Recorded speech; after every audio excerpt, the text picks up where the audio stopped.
These videos are made for the purpose of entertainment. These are not made to give you an excuse to harass the original creator. I do not condone the harassment or bullying of the creators featured in these videos. Hello everybody, my name is Yuji and welcome back to ranting about Eternal Powers. I don't know what I'm doing. I think I'm doing a healthy bit of both in these videos. I give advice, and I talk about the problems, but I'm also screaming because I want to commit seppuku. I am not excited to be continuing. I've watched these episodes so many times I think I could quote them word for word at this point. But we are moving on to episode 2, The Great Race. I have contemplated not doing this at all, but I've started, and I want to scream about this series more. I can only bother my friends with this shit so much until they're tired of me existing. Which is saying a lot, because they're already tired of me existing. Ha ha ha, I'm a living nightmare to be friends with. Anyways, let's get this party started.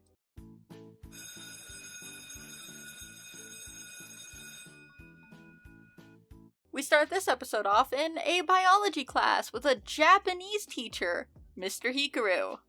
Sophie and Ricky are sitting next to each other in this class, and Ricky asks Sophie what Azula said. Then they proceed to have this damn near nonsensical conversation. Sophie, what did Master Azula say? Ricky, you're listening. Look at you. What did Ricky say first? I remember Azula. Yes, the watch needs transformation. Yes, in the watch. Shut up, Greg is watching me because he's smart. Let's start with the brain that, along with the other subfamilies of Craniata, is located in the skull as the control center of the human nervous system. I can't even decipher what they're trying to talk about. That was just impossible to understand. So Ricky gets yelled at by the teacher to shut up and basically says he should be more like Greg, who is smart and pays attention. Which, can I just say, I hate it when teachers say shit like that. You should be more like so-and-so because they're smart. Basically calling you a fucking idiot without actually calling you one. Way to motivate your students to actually pay attention in class and learn, assholes. I've had a few teachers like this. The first one that comes to mind is my ex-military math teacher. He was actually the worst and I hated him. I still do. He was an actual piece of shit. Off topic. The teacher recites a Wikipedia page article about the human brain, and then Sophie uses her watch to turn that teacher into a clown. Right there in the middle of class, she uses her watch's powers to turn their teacher into a clown, and no one questions how the fuck that even happened in the first place. And Vanessa just starts laughing. I know what to change for him. That's a good idea. Sophie, make her a clown. It will be. The brainstem is involved in building the brain.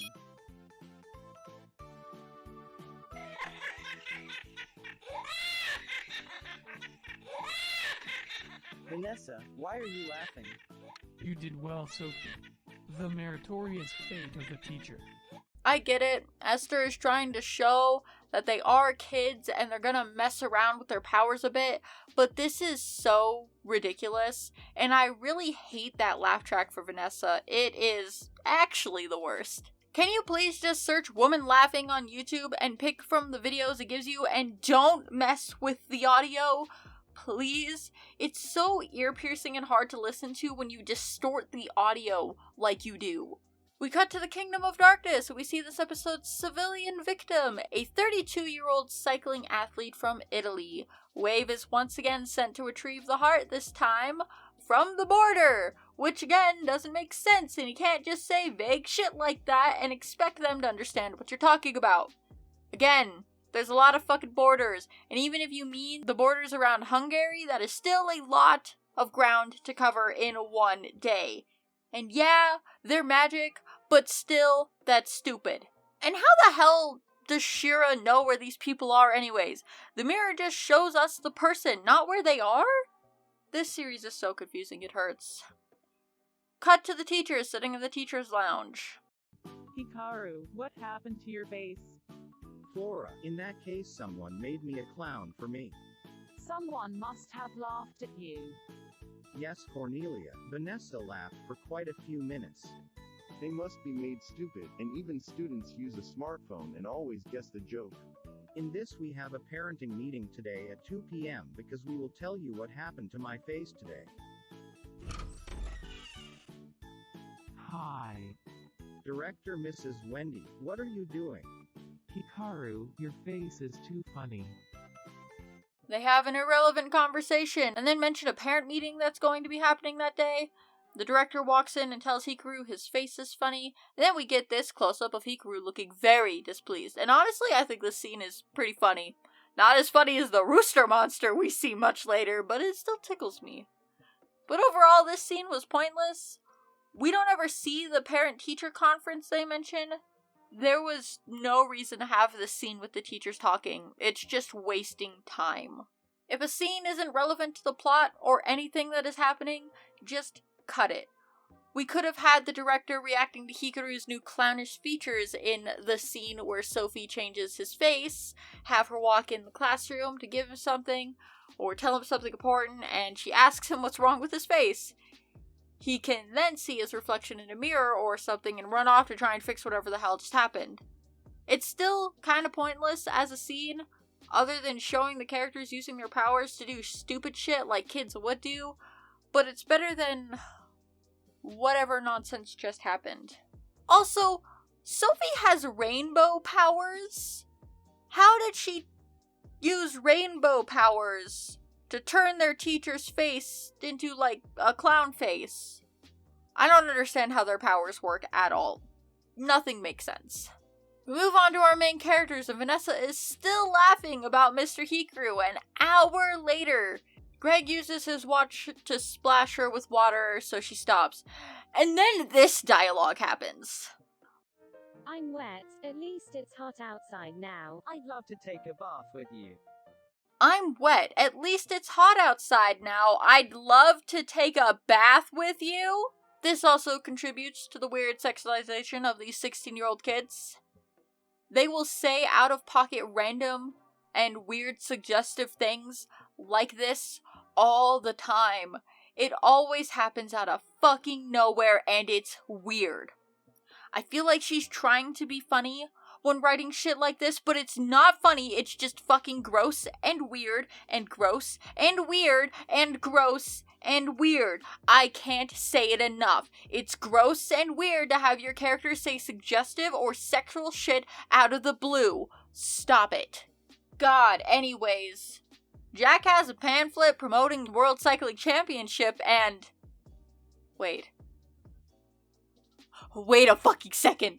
Rose Wington, New York City, USA. So this does take place in America? This gives me a whole new set of problems. Let's go back to the first episode real quick.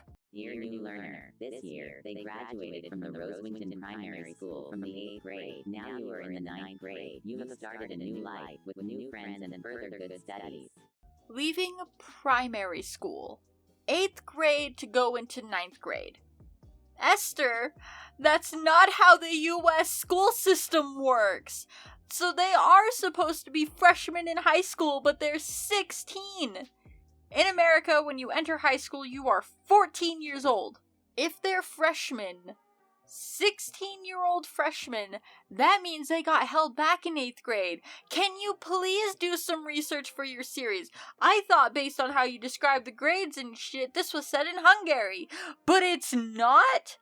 I hate this, and I hate that I didn't see what this stupid flyer said before. I guess to be fair, I wasn't paying too much attention to what was happening on screen when I was watching this series over and over and over again. I was only catching basic things when watching. It's super hard to want to pay attention when it feels like a chore to watch through. Back on topic, I think the intention for the characters going to this race was Jack was planning on competing in the race, because they're talking about it like he's going to since he's the sport kid, but that never happens. Then they get approached by the very obvious school bullies, and we get a weird scene of them calling the main characters losers. I think. And how they're also going to compete and win the grand prize? I don't know. Again, it's hard to understand what's going on. I can kind of get it through context clues, but most of it is just nonsense. So you guys want to race? Ha ha ha. You will also lose by competing with the Italian Hugo Giannacci. Roger, Max, what are you doing? You squint at us. Ricky, you're just playing with your brain. The 6 losing teams. Roger and I went to eat a hamburger and then we'll talk about the grand prize. regret it, boys. Back at the Kingdom of Darkness, we see a shadowy figure with red eyes who will be the next villain introduced after Wave inevitably fails to find the Crystal Heart again. It just kind of zooms in on her, then we get an instant jump to the stadium where the race is being held, and yikes. Those scribbled lines are supposed to represent people, and I see what Esther was trying to do. She was trying to do something like this picture, just have a bunch of colors there so you don't have to draw out a bunch of random people. And that's fine, but could you at least draw circles next time instead of just scribbling everywhere? That would be great. Thanks. Also, wow, that American flag. That sure is something, alright. God, how did I not pick up they were in America before? The flag is right there! I'm annoyed with myself, but I'm more annoyed with this series. So the main characters enter the stadium, and what happened to Ricky's face? Why does he look like that? Motherfucker out here looking like he's gonna call me a dum-dum and demand I give him bubblegum. Hi everyone, did you watch a bike race too? Yes, we're watching Hugo Janacci. Hugo Janacci is in competition. The start is in first place. Admission is free. If you want to watch them, have fun. Thank you, you will. And what are you doing yourself? Who are you? It doesn't matter to you. I'm looking for him. I even want to steal his heart. This is not our war. It is a violation of common sense and we can drive it out of the race. Really?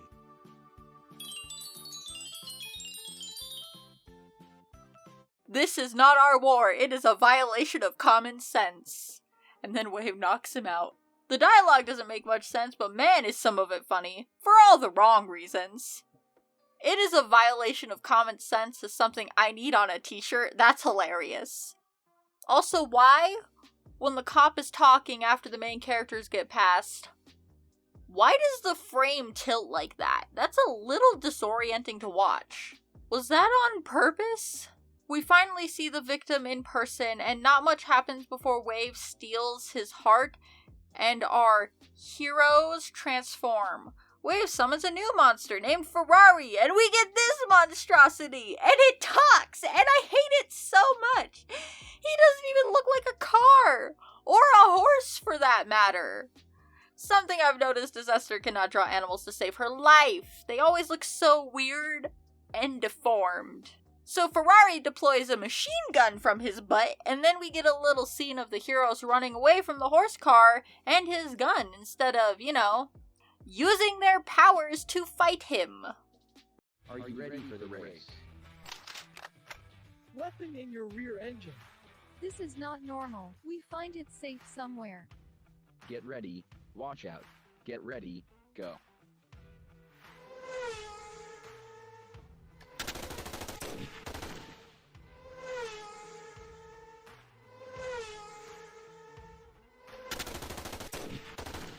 It's been 10 laps. Greg, you're going to run off your Ferrari engine because it's overheated.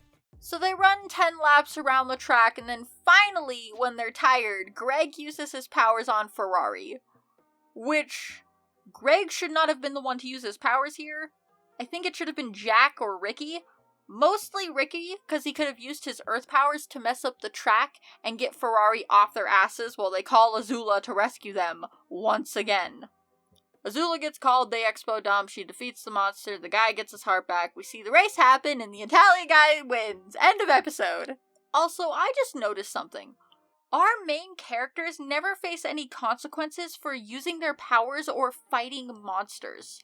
And what I mean is, there's never any damage to the surrounding area when they're fighting, and the people are always fine afterwards. Nothing bad ever really happens to these characters. Azula pops in and fixes everything for them, and it's happily ever after. It's fucking miraculous Ladybug all over again. I am going to scream. Okay, that is the end of episode 2. I feel like I'm losing my mind. No matter how many times I watch this series, it just leaves me feeling tired and annoyed, and nothing makes sense anymore. But thank you all so much for watching. I hope you enjoyed this video. You can look forward to more, and watching me suffer more. I'm gonna go take a nap. Goodbye.